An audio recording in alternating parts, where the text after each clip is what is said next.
Hello, this is Mary New Life Deaf Aid. Welcome to my YouTube channel. Like, subscribe, share, and drop a comment. So I just want us to share some things that I have experienced and have known in life so far in life. You know, I might not be very old or old enough to talk about them, but these are things that I've experienced, and I've learned my lesson from this. And even before, the elders in my life were telling me, Mary, you don't need to go this way, and I was like, I'm going to do it. You should not have this, and I'm like, But later, I got so disappointed, and I learned that that this is really the way. These are the don'ts. These are the do's. So number one thing that has cost me in my life is impatience. Impatience has really cost me in my life. Like I don't know. I'm always in a hurry. Like I strike a deal with somebody that a very good deal, not maybe for some development. But then this person, I'm told that this person is the best. But because I'm in a hurry and maybe this person is fine, he or she tells me that, why don't we do this in 2 weeks' time or in a month's time? Because I'm that type of person that after I make up my mind, I really want to do this very, very fast. I don't want to waste any time. So that is the problem that I have. So I go to the professional and they tell me, you know what? Wait for this time, then we'll be able to do this. Then I'm like, I can't wait. That's the problem I have. In fact, I still have it. It has cost me a lot, but I'm outgrowing it. I can't outgrow it once, but I hope that soon it will be out of my life. Like you go to a professional and they tell you have to wait for this period. Like for example, if you are building a house, this is a very good example.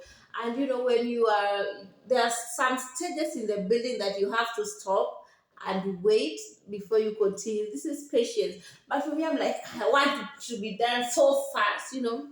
So when I do that, and then the what? When the constructor comes back or the engineer and tells me, Mary, you have to demolish this part because of like this time we are with the food in the site and we are like, Jesus. But it's my impatience that has caused that. Or sometimes I strike a deal and I think this person is telling me, I can't wait for this time that this person is telling me, and I'm like, I need to do this real quick. And I decide to go for on my own ways and I do it. And then when this person comes back to me with the project that we proposed, and it is so detailed, so well done, so well defined, and I look at the job that I had and I'm like, impatience. And that time now there is no space to or time to do that again, and I'm like, impatience has cost me. Another thing that has cost me, I always have doubt, and this has always blocked me. Like I can remember yesterday we were going to visit some institution to do some research work. Some institution for the special needs to do some research work. So when we were there, we went, and this is a vocational training institution. So when we were there, we went and we were like, we found out that the neck exams were going on actually, and I was like, oh God. And when we arrived at the gate, they told us nobody can come in right now until noon because we have the neck exams going on. And I'm like, and then the person that we went with was telling me, no, Mary, let's go and come back at noon so that and I'm like, will we find the deputy principal of the institution? Will we be able to interview him? Will him or her will be able to talk to this person? I'm like, let's just go back. We'll plan maybe in January, because right now the institution, they have closed. So it's only the next exams that is holding them. They will only open in January. I'm like, God. But anyway, this person insisted that we go back, and I was like, I'm going back, but so when we went, actually we were served well, and the deputy principal he took his time to answer our questions, to explain for us everything that we needed to know. So yeah, because of my doubt, if I could have been alone, I couldn't have gone back to the institution. But the person that I was with said, "Ah, let's go back." So you need to have some people in your life, in your career, that they give you the support, they give you the psych. I was only having doubt in my mind that, "Ah, I'm going to waste my time. First of all, we've used the fuel in the car, and now this is expensive, and the price of fuel right now, so we have to drive some distance and come back. Like, let's just go back." But it was like, no, let's try, have some faith. So I had some faith, and we went back and we asked all the questions that ever, and we were like, "Are you done? Do you need to? Do you still need some more explanations?" And we were like, "No, thank you, we are done." And remember, this is somebody I was doubting. Fear, naive, being naive. I don't know. Some people, I really like the personality of some people. Some people are so courageous, they really hit the nail on the head, they're really on point, they're white and black, they're not gray, but and they're doing well. I really wish to have this personality.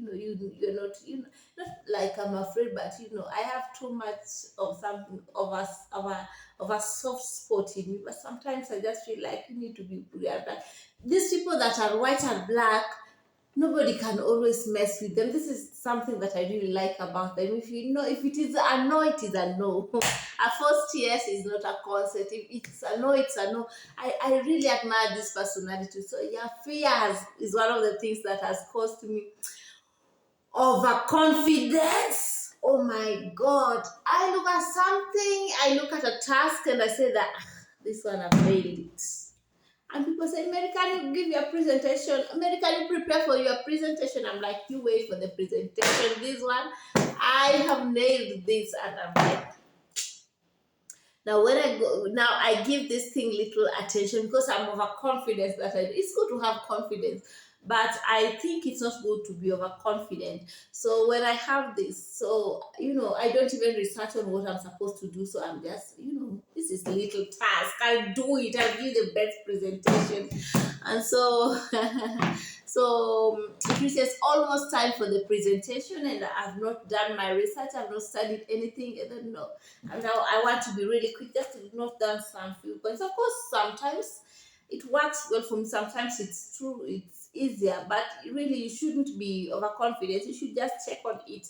So when I have that limited time, like I have like a day to present, then I'm jotting my points and I find like, oh, this is hell in a sense. It's not as easy as I thought. So overconfidence has cost me a lot. Mm-hmm. What else has cost me? My high school principal used to tell us, "You know too much about nothing." My high school principal used to tell us, "You know too much about nothing," and this is more with the adolescents. With the adolescents, you will tell them that what you are doing is wrong, but they are like they will always give you too much explanations, too much excuses. But now, if you leave the adolescent to go through that path without forcing them, they will surely mess at the end. That is what we mean by saying no too much about nothing. You pretend like you feel like in your mind that there is too much information, but yet it is too much about nothing. Another thing that has caused me being too soft. Like sometimes there are some things that I should really face them head on. And sometimes you also need to face some people head on, but you just like, it's okay, just leave. It's okay, just leave. It's okay. Next time, don't do that. But you find these people repeating this over and over again. So, having some soft spot, yes, it is good, yes, but not too much. Everything is good, but the excess of it. Another thing that I've learned in life, I can't help everybody. in as much as I need to, in as much as I want to, not I need to. But I can't help everybody. I can just only be a help to some few people, but I can't help all the situations in my life. Another thing that I have accepted, there are some things that we just have to accept. Not everything is in my control. Some I will watch and I will cry and they will pass, and there is nothing I can do about them. They are totally out of my control. So yeah, these are some of the things that I've learned. Subscribe to the channel, like, share, and please comment. Thank you very much, and God bless you.